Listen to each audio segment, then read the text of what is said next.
From trainers to furniture to video games, Lego's brand collaborations are everywhere. But are these partnerships building the Lego brand or breaking it? In this video, we're going to be having a look at the history of Lego brand collaborations and also highlighting some of the new ones we've seen announced just over the last couple of weeks and getting on to answering that question. Is all of these brand collaborations, all of this licensed stuff, all of these new themes, is that ultimately a good thing or a bad thing for the Lego brand? Feel free to give me your knee-jerk reaction to that question down in the comments immediately, or you could wait until the end of the video when I've tried to present both sides of the argument. If you are new to the channel, before we go any further, make sure you hit that subscribe button, turn your notifications on, and of course, if you enjoy this kind of video, please leave a thumbs up on there for me too. Now let's crack on. And we're going to crack on with a little bit of historical context, because when I was a kid, when it starts like that, you know it's going somewhere. When I was a lad, this brand collaboration licensed stuff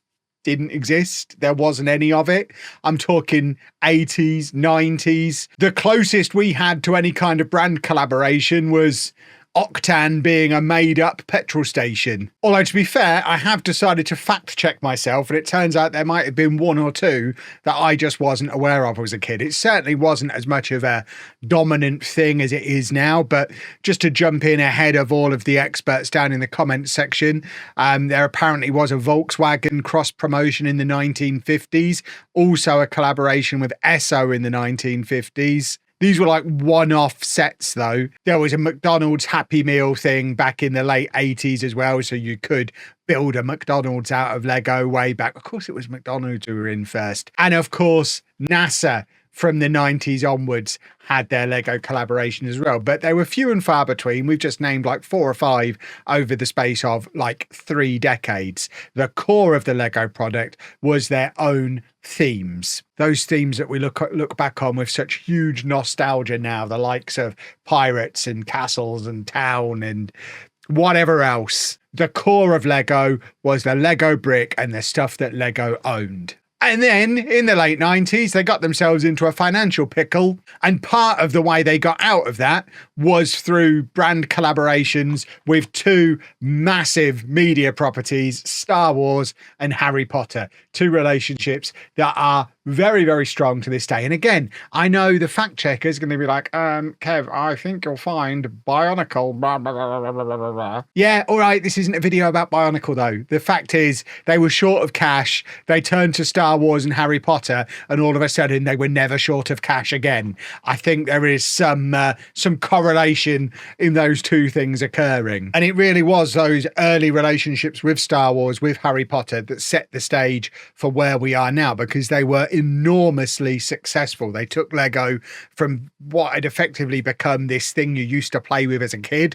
to being a thing that you would maybe buy as an adult again because you wanted that Hogwarts castle or that Millennium Falcon. It opened Lego up to a whole new market that they could take all of the money from. So they did. And this wasn't just an isolated Lego thing at the time either. Collaborations across fashion, furniture, gaming have become more and more and more of a thing over the last 25, 30 years or so. Again, going back to my teenage years, I don't ever remember seeing brand name X brand name as being a big thing that was being pushed, and now I see it absolutely everywhere. Collaborations make everybody involved lots of money most of the time. And there have been some incredibly successful examples of Lego doing collaborations that were both successful commercially and really well received by the fan base. I mean, we've already talked about Star Wars and Harry Potter. They're excellent examples. You can throw DC and Marvel in there as well. Disney, sprinkle a little bit of that in. These major brands working with Lego have produced some absolutely incredible product. We also had the really cool Adidas collaboration a few years ago, where we got a really cool Lego set that was like an Adidas shoe and a not quite so cool Adidas shoe that had Lego written on it. We've had the IKEA collaboration where IKEA started selling Lego through their stores. We got IKEA branded Lego sets. And in return, we got children's furniture that had Lego base plates integrated within it. So you could go to IKEA, buy yourself a table to play with your Lego on, and buy some Lego to play on said table with. And they had those fantastic big white boxes that everybody uses as part of their winter village, because they're big white Lego boxes that are covered in Lego studs. You can store your Lego within them, but they also hide stuff away, IKEA style. It was a great collaboration. I'm sorry that one's ended, because that one was cool and I would like more of those big boxes, but they weren't in IKEA last time I went in there. And then you just have to look at some of the other most popular themes within Lego currently. The likes of Speed Champions are obviously licensed cars, the Technic licensed cars in general. Minecraft, Lord of the Rings, Mario. So many of the most popular Lego themes are intellectual properties that Lego don't actually own. In fact, if we look back over just the last year or so, since the start of 2024, we've had, as brand new licensed themes, Animal Crossing, Bluey, Fortnite, Nike, One Piece, announced just a couple of days ago, The Legend of Zelda, Wednesday, Wicked.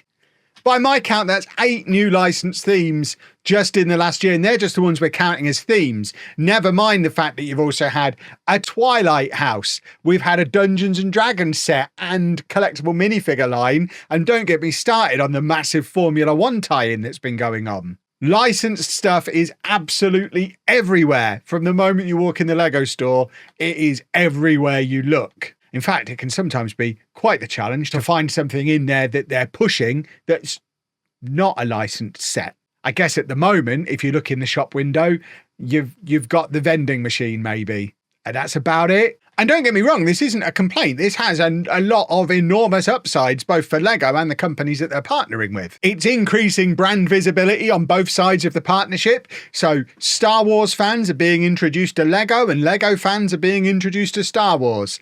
An example of that from just this week, I've already mentioned One Piece. I was vaguely aware that it existed until they announced those Lego sets a couple of days ago.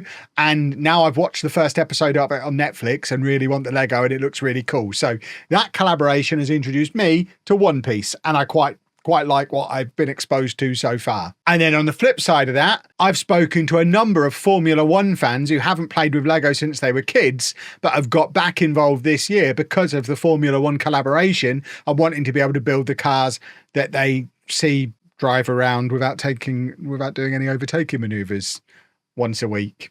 I'm not really into Formula One. That's what it was last time I watched it, just cars driving around in a line. It also keeps Lego culturally relevant as well. We talked about how in the late 90s, early 2000s, they were really struggling as a company. They were this close to going out of business and Lego just being no more.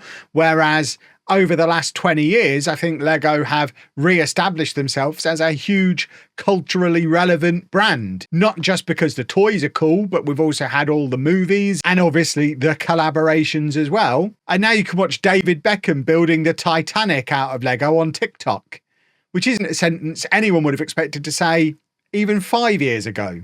But that's not to say there aren't potential drawbacks to Lego expanding as quickly as they are and being everywhere. And a big danger is brand dilution. If Lego is in everything and everything is Lego, are we in danger of drifting away from that core Lego brand identity that has made it the most successful children's toy of all time? Is that even what it is as its core product anymore? Is it a toy? Or is it the new version of Funko Pops? Really, really popular for a brief window of time because it has all of your favorite licensed products and you can collect them all and it looks cool, but something else then comes along that's even cooler. Because that could be disastrous for Lego, especially if they use this period of being really, really on top as a brand to continue expanding stores, buying back Legolands, and expecting the good times to last forever,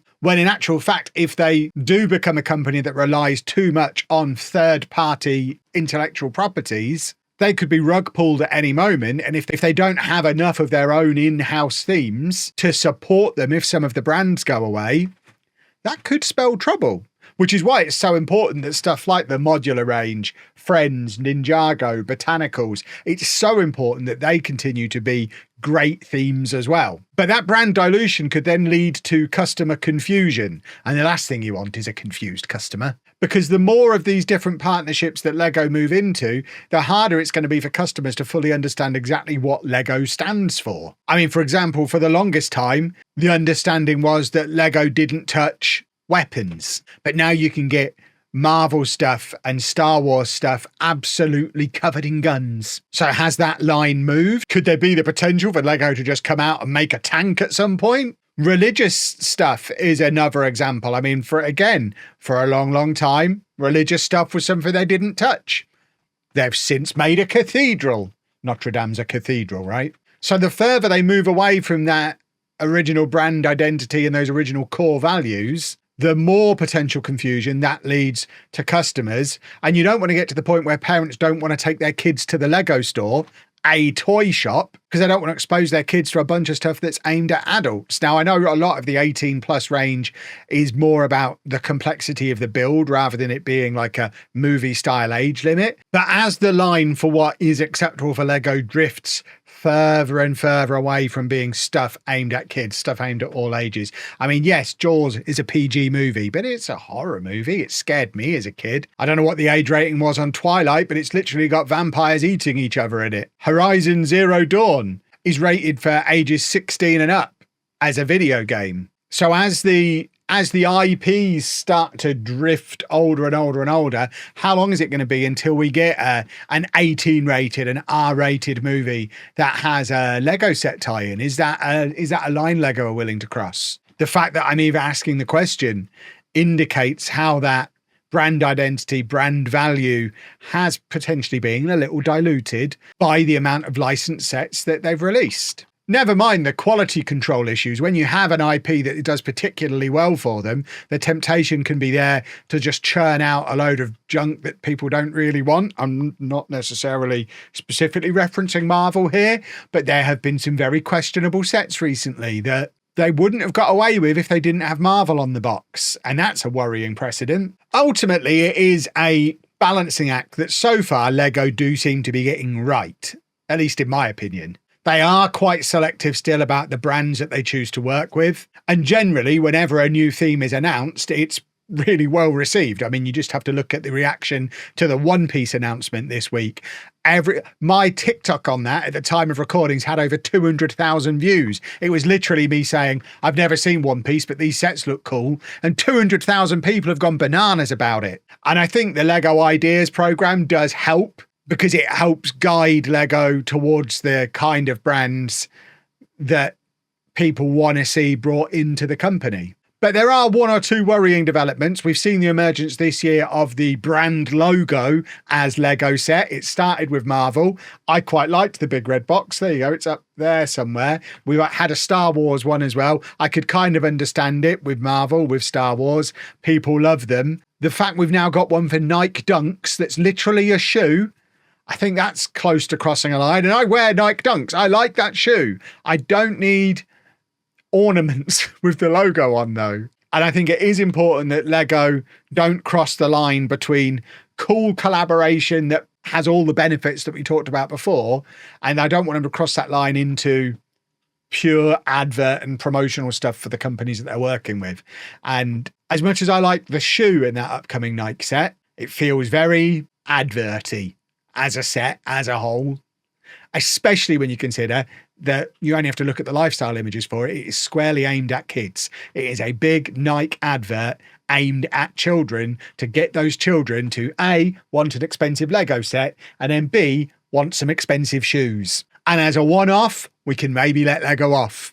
But if that becomes more and more of a common occurrence, it does start to become more and more of a concern. So all we can really do is monitor the situation and start moaning about it if they go too far, right? And let's face it, they generally do know what they're doing and they don't seem likely to repeat the mistakes of the late 90s. So fingers crossed, all will be good. And I'm merely speculating for the purposes of making a YouTube video. But don't just take my word for it. Let me know down in the comments what you think. I invited you at the start to give me your knee-jerk reaction. Now I've had an attempt at presenting a balanced argument and giving you both sides. Let me know which side you agree with. What are your thoughts now? That's what the comment section is for. And if you can't fit it all into a YouTube comment, we've got a Discord that's linked down below as well that you can come over and chat with us in there all about it. But for now, if you've enjoyed this video, please make sure you leave a nice big thumbs up on there for me. Subscribe to the channel for loads more Lego content. And thank you very much for watching.